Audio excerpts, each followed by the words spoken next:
Hello dear students, इस video में बच्चों हम हॉस्पिटैलिटी के बारे में समझेंगे। हॉस्पिटैलिटी क्या होता है? मतलब कि जब कोई मेहमान हमारे घर आता है जिसको हम जानते हैं या नहीं जानते हैं, तो उसका हम जो आदर सत्कार करते हैं, उसका जो उसके साथ अच्छा व्यवहार करते हैं, उसको हम हॉस्पिटैलिटी बोलते हैं। हॉस्पिटैलिटी क्या होता है? हॉस्पिटैलिटी में हम कोई भी हमारे जो घर पे आता है उसको हम इंटरटेनमेंट करते हैं, उसको किसी तरह की दिक्कत ना हो, उसकी मेहमानदारी करते हैं, उसको हम हॉस्पिटैलिटी बोलते हैं। तो जो भी अच्छा आदमी होता है उसमें आदर सत्कार की भावना होती है। और जनरली क्या होता है, वो किसी भी परिवार में उसके ट्रेडिशन से आती है, या कभी कभी होता है कि हर एक कोई एक व्यक्ति होता है जो कि इन भावनाओं के साथ पैदा होता है, उसमें दया होती है, सेक्रीफाइस करने की भावना होती है, तो उसके अंदर हॉस्पिटैलिटी का गुण होता है। तो पुराने सभ्यता पुराने समाज में क्या होता था कि जब कोई भी हाँ, मतलब किसी में अगर ये आदर सत्कार की भावना है तो वो उसका बहुत बड़ा गुण माना जाता था। और जो कोई भी यात्री दूर जगह से आता था तो वो उसको रहने के लिए अच्छा घर और रुकने के लिए, मतलब पेट भरने के लिए खाना देते थे। रात भर रुकाते थे अपने घर, बिना ये जाने कि वो कौन है, वो अजनबी कौन है, कहाँ से आ रहा है, बिना उसको जाने उसके लिए सब कुछ सुख सुविधाएं वो लोग अवेलेबल करते थे। तो ये उनका एक महान गुण माना जाता था। तो इसी बात को समझने के लिए हम यहाँ पर एक स्टोरी पढ़ते हैं छोटी सी, कि एक बार एक ब्राह्मण था जो अपनी पत्नी, बेटे और बहू के साथ रहता था।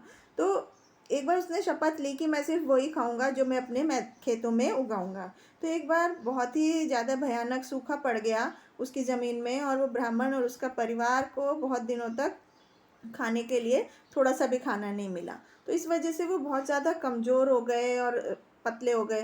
तो एक दिन ब्राह्मण के को थोड़ा सा बारले मिला, जो अनाज मिला, और उसने वो उसको घर लेके आ गया। तो उसकी पत्नी ने उसको पीस करके उसका आटा बना लिया और उसको 4 हिस्सों में बांट दिया, कि जिससे हर एक को बराबर बराबर हिस्सा मिल जाए, चारों जनों को।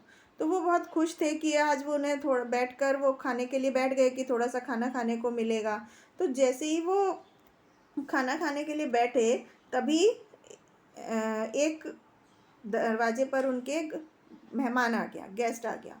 तो ब्राह्मण एकदम से खड़ा हो गया और अंदर से ही उसके सत्कार के लिए, उसको सम्मान देने के लिए उसे अपने घर के अंदर बुलाया, और उनको हाथ धोने के लिए पानी दिया और उनसे रिक्वेस्ट की, प्रार्थना की वहाँ बैठने के लिए। तो तभी उसने अपने खाने का जो छोटा सा शेयर हिस्सा था वो उस अपने मेहमान के आगे सर्व कर दिया। वो जो भूखा मेहमान था उसने जल्दी जल्दी वो सब खा लिया, और उसको वो उसके लिए बहुत कम खाना था, क्योंकि मेहमान भी जो था वो बहुत भूखा था। अब उसकी पत्नी ने भी अपना खाना ब्राह्मण के हाथ में दे दिया, अपने खाने का जो शेयर था। वो बोली कि अभी उसको, गेस्ट को, उसकी भूख मेहमान की नहीं भरी है, पेट नहीं भरा है, तो उसको मेरा खाने का शेयर भी दे दो।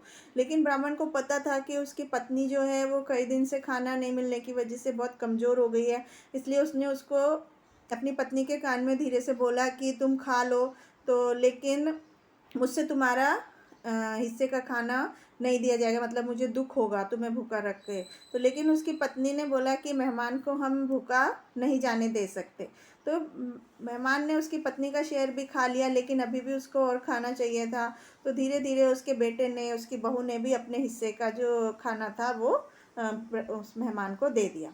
तो वो मेहमान बहुत खुश हुआ उस गरीब ब्राह्मण के परिवार के आदर सत्कार के को देख करके। और उसने खाना खाने के बाद वो जब खड़ा हुआ और उसने ब्राह्मण फैमिली के सामने, उसने उसके चारों तरफ एक अलग सा ही आभा मंडल था, जो कि वो समझ गया था कि एक बहुत ही कोई पवित्र आत्मा है।